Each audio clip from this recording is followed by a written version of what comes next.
Previously हम verb cover कर रहे थे और वर्ब पे हमने किया था इन्फिनेटिव्स और जेरेंड्स पढ़े थे। आज हम मज़ीद जेरेंड्स और इन्फिनेटिव्स के बारे में पढ़ेंगे कि कहाँ पे हम जेरेंड्स यूज़ करते हैं और कहाँ पे हम इन्फिनेटिव्स यूज़ करते हैं। स्टार्ट करते हैं। तो सबसे पहले अच्छा मैं पेन ले लूँ अपना।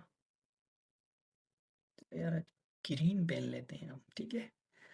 तो जेरेंड्स किस तरह से हमने इस्तेमाल करना है, ठीक है? और इन्फिनेटिव्स किस तरह से इस्तेमाल करना है। सबसे पहले जेरेंड्स का देखते हैं। Gerunds are much more commonly used as subjects. Gerunds जो हैं ज़्यादातर आप एज सब्जेक्ट यूज़ करते हैं, जैसे कि आप एग्जांपल में देख सकते हैं, smoking is injurious to health. ये एज अ सब्जेक्ट यूज़ किया गया है यहाँ पे। और making both ends meet has become more difficult since I left my job. अब यहाँ पे मेकिंग क्या है, ये एज अ सब्जेक्ट इस्तेमाल किया गया है। उसके बाद becoming a successful man is dream of many youngsters. अब यहाँ पे बिकमिंग क्या है, एज अ सब्जेक्ट इस्तेमाल किया गया है। उसके बाद not common are preferable to use infinitives as subject. मतलब इन्फिनेटिव्स जो हैं उनको एज अ सब्जेक्ट जो है ना वो प्रेफर नहीं किया जाता ज़्यादा, लेकिन कुछ जगहों पे इस्तेमाल किया जाता है, जैसे पोइट्री वगैरह में इस्तेमाल करते हैं। To wake up to wake up और not wake up, that is a real question each morning, ठीक है? अब यहाँ पे एज अ सब्जेक्ट इसको इस तरह से इस्तेमाल कर सकते हैं। To mourn is a mischief that is past and gone in next way to draw new mischief on, ठीक है? पोइट्री वगैरह में इस तरह से इस्तेमाल करते हैं इसको। आगे बढ़ते हैं। Both can be use as subjects but objects, sorry, both can be use as objects. Difference किस तरह से इनका, किस तरह से आप इसको इस्तेमाल कर सकते हैं। यू मे से आई एंजॉय ड्रिंकिंग। अब ड्रिंकिंग जो है आपका क्या है, जेरंड है, और इसको आपने क्या किया है, एज एन ऑब्जेक्ट यूज किया है। उसके बाद you may also say yesterday I decided to drink. अब यहाँ पे देखें, आई डिसाइडेड टू ड्रिंक, अब यहाँ पे एज एन इन्फिनेटिव आपने ऑब्जेक्ट को अपना इन्फिनेटिव को एज एन ऑब्जेक्ट यूज किया है। लेकिन यहाँ पे देखने वाली बात है कि आपने इंजॉय के साथ ड्रिंकिंग यूज किया है। अब यहाँ पे इस तरह से बोलते हैं आई एंजॉय टू ड्रिंक, मतलब बोलने में ही गलत लग रहा है हमें, ठीक है? अब यहाँ पे बोलते हैं आई डिसाइडेड ड्रिंकिंग, ठीक है? अब यहाँ पे बोलने में ही गलत लग रहा है आपको, ये है भी गलत। तो डिसाइडेड और इंजॉय को देखते हुए हमने इन्फिनेटिव या जेरेंड को इस्तेमाल करना है। इसी तरह it's the verbs that preceded come before the object. हम वर्ब को देख के ही जेरेंड या इन्फिनेटिव का इस्तेमाल करते हैं। Some verbs require a gerund, some will require an infinitive. मतलब ये कि आपने देखना है कि हमने आया कि जेरंड यूज करना है या फिर इन्फिनेटिव यूज करना है, वो हमने देखना है, डिसाइड करना है वर्ब को देख के कि हमने वर्ब का कौन सा वर्ड इस्तेमाल किया है। तो उस हिसाब से फिर हम क्या करेंगे, उस हिसाब से फिर हम जो है वो आपका यूज करेंगे, ठीक है, इन्फिनेटिव या जेरंड। उसके बाद in the previous examples we can see that the formula is enjoy plus gerund and decide plus infinitive। मतलब enjoy के साथ हमने gerund यूज किया और decide के साथ हमने infinitive यूज किया। ये कुछ certain words होते हैं उनके साथ हम gerunds यूज करते हैं, उसके बाद हम कुछ ऐसे certain words होते हैं जिनके साथ हम infinitive यूज करते हैं। आगे बढ़ते हैं, इसको मजीद जो है ना समझते हैं क्लैरिटी के साथ। अब ये कुछ वर्ड्स हैं यहाँ पे मैंने दिए हुए हैं जिनके साथ हम हमेशा क्या करते हैं, इन्फिनेटिव यूज करते हैं, ठीक है?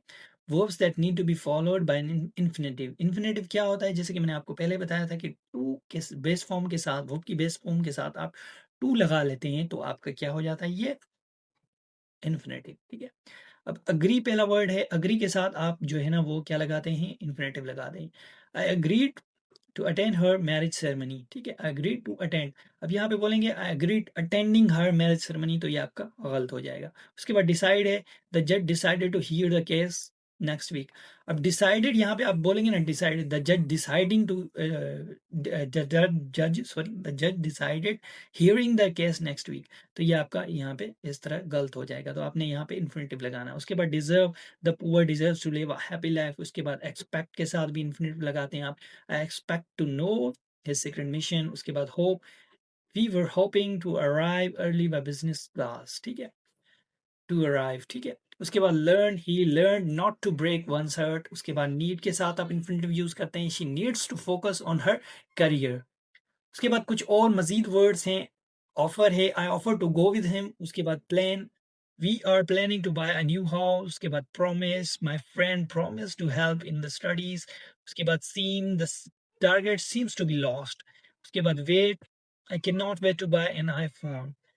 Want, I don't want to tell you the matter, ठीक है? To tell, to buy, to be, ठीक है? ये आपके क्या हैं? ये आपके इन्फिनिटिव्स हैं। अब सीम के तक देखिए ना, the target seems being lost अगर यूज़ करेंगे टू बी का जो है आपका जेरेंड वो होगा बीइंग, ठीक है?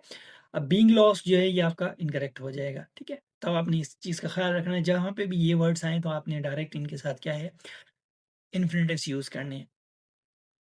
उसके बाद जो है कुछ वर्ड्स हैं जिनके साथ आप जो है ना वो हमेशा जो है वो जेरेंड्स लगाते हैं, ठीक है? सबसे पहला वर्ड है admit, they admitted him taking the exam, ठीक है? Taking the exam. उसके बाद advice, advice leaving early, advice to leave early नहीं होगा, एडवाइस टू लीव अर्ली, मतलब कहने में तो आपको सही लग रहा होगा कि यार ये बिल्कुल ओके है, ठीक है, इसमें कोई मसला नहीं है, लेकिन जो एडवाइस है आपने इसके साथ जो है हमेशा क्या करना है, जेरंड लगाना है, एडवाइस लिविंग अर्ली, ओके। उसके बाद avoid, she avoided cooking food. उसके बाद कंसिडर, थिंक अबाउट, ठीक है। इमाद कंसिडर्ड, कंसिडर का मतलब है थिंक अबाउट, मतलब उसके बाद बारे में सोचना, गौर फिक्र करना, ठीक है। Imad considered playing for Islamabad United, ठीक है। इस्लामाबाद यूनाइटेड में इमाद वसीम खेला था अभी, ठीक है। तो प्राचीन इनिंग्स उसने छोड़ दिया। माय फेवरेट प्लेयर वैसे Imad Wasim. Imad considered playing for Islamabad United, okay. उसके बाद deny, he denied me accessing the files, ठीक है। डिनाइड के साथ आप जेरंड लगाएंगे, ओके। उसके बाद आगे बढ़ते हैं। उसके बाद मजीद कुछ वर्ड्स हैं, involve, the course involve writing the research paper, mention, उसके बाद मेंशन के साथ she mentioned buying a bag for her sister. उसके बाद recommend, the teacher recommended practicing past papers, ठीक है। पास पेपर्स लाजमी से आपने जो है ना प्रैक्टिस करनी है, क्योंकि पास पेपर प्रैक्टिस होंगे तो आपकी ग्रिप जो है वो मजबूत होगी किसी भी सब्जेक्ट पे। उसके बाद risk, don't risk breaking the rules, ये ऐसे नहीं होगा, don't risk to break the rules, मतलब कहने में ही अजीब लग रहा है। उसके बाद suggest, the doctor suggested walking in the morning. तो ये कुछ सर्टेन वर्ड्स थे जिनके साथ आप जो है वो जेरेंट्स लगाते हैं, और कुछ वर्ड्स हैं जिनके साथ आप इन्फिनेटिव्स लगाते हैं। उसके बाद पास पेपर में एक क्वेश्चन आया हुआ है आपका 2012 में, ठीक है। Do not avoid to consult or doctor. अब यहाँ पे अवॉइड आपने पढ़ा था, कहाँ है अवॉइड, ये रहा अवॉइड आपका, ये रहा अवॉइड, और अवॉइड के साथ आप जेरंड लगाते हैं, जरंड, ठीक है। खतरनाक वर्ड जो है gerund. Do not avoid, avoid to consult a doctor, तो आप क्या यूज करेंगे, do not avoid consulting a doctor, ठीक है। Do not avoid consulting a doctor, तो ये आपका यहाँ पे ऐसे करेक्ट हो जाएगा। आगे बढ़ते हैं। Some constructs of adjectives take infinitives, कुछ जो हैं आपके जो कंस्ट्रक्ट्स हैं एडजेक्टिव्स की, वो आपकी इन्फिनेटिव्स लेते हैं। किस तरह से, जो कंस्ट्रक्ट है आपकी टू, ठीक है, T double O too, too और एडजेक्टिव अगर दोनों साथ आ जाएं तो वहां पे आप इन्फिनेटिव जो है ना वो यूज करेंगे। इन्फिनेटिव कौन सा होता है, वर्ब की बेस फॉर्म के साथ आप टू लगाते हैं। The tea is too hot to drink, ठीक है। अब ऐसे नहीं होगा, the tea is too hot drinking, तो ये आपका कहने में ही अजीब लग रहा है ना। The iPhone is too expensive to buy, आजकल तो बड़ा भाई महंगा हो गया आईफोन, ठीक है। The iPhone is too expensive buying, तो मतलब अजीब लगेगा ना। कुछ लोग होते हैं जो फार लगा लेते हैं इसके साथ, फार, फॉर ड्रिंकिंग, फॉर बाइंग, तो ये आपका इनकरेक्ट हो जाएगा, इस तरह से आपका नहीं होगा, ठीक है। The tea is too hot to drink, और the iPhone is too expensive to buy, for buying नहीं होगा, या टू बाइंग अपना फॉर ड्रिंकिंग नहीं होगा, ठीक है। And the same rule is about adjective plus enough, और जहां पे भी एडजेक्टिव और उसके आगे इनफ लगाएं आप, रूल समझें, ठीक है। ये कॉन्स्ट्रक्ट आपने देखनी है लास्ट में से, जहां पे भी टू डबल ओ जो टू होता है, ठीक है, वो और उसके आगे आपका एडजेक्टिव लगा हो और उसके साथ आपने इन्फिनेटिव यूज करना है, या फिर एडजेक्टिव हो उसके आगे, ठीक है, एडजेक्टिव के बाद आपका इनफ लगा हुआ हो, तो वहां पे भी आपने इन्फिनेटिव यूज करना है लाजमी से। ये आपकी कंस्ट्रक्ट है, इस स्ट्रक्चर को आपने हमेशा याद रखना है, okay. My child is tall enough for riding the roller coaster, ठीक है। अब यहाँ पे, अब इसकी कंस्ट्रक्ट देखिए ना, टॉल इनफ, ठीक है, आगे इनफ लगा हुआ है, पीछे एडजेक्टिव है, तो इसके साथ आपने इन्फिनेटिव लगाना है। My child is not tall enough to ride his this roller coaster. उसके बाद the course was detailed enough for widening his knowledge base. अब यहाँ पे detailed enough, ठीक है, detailed enough तो यहाँ पे इसके साथ हमने infinitive लगाना है, ना कि gerund लगाना है. The course was decided detailed enough to widen his knowledge base. This rule is useful enough for understanding the usage of infinitives. ठीक है, this rule is useful enough to understand the usage of infinitives. तो यहाँ पे मैंने infinitives का ही example आपको दे दिया है, ठीक है. तो इस तरह से आपने इसको इस्तेमाल करना है. उसके बाद इसका और यूज है एक, use infinitives to show purpose not gerund. अब जैसे कि हम पहले भी पढ़ के आए थे कि जहाँ पे भी हमने पर्पस शो करना होता है तो वहाँ पे हम इन्फिनेटिव यूज करते हैं, ना कि जेरंड यूज करते हैं. We use infinitive to plus verb, ठीक है, टू से why we do something. It tells other person the reason. Do not use gerund for those. मतलब पहले भी हम पढ़ के आए थे ये, जब हम इन्फिनेटिव पढ़ रहे थे तो वहाँ पे हमने पढ़ा था कि ये पर्पस को बताता है, आपको आपका पर्पस बताने के लिए बताता है. यहाँ पे एग्जांपल्स देखते हैं. He went to Lahore for studying. अब ज़ाहिर-सी बात है ये आपको पर्पस पर्पस दे रहा है, ठीक है? फॉर स्टडिंग, तो फॉर स्टडिंग नहीं होगा, टू स्टडी होगा. He went to study, he went to Lahore to study. He went to Lahore क्यों गया? To study. पर्पस दे रहा है, ठीक है? He stopped eating cakes for losing weight. He stopped eating cakes to lose weight. Cake उसने खाना क्यों बंद किया? क्योंकि उसके उसको वेट कम करना है, ठीक है? और ये एक फैक्ट बताऊँ मैं आपको, अभी-अभी जो रमज़ान गुज़र गया है तो इसमें 65% पाकिस्तानीज़ का वेट जो है वो लॉस हुआ है.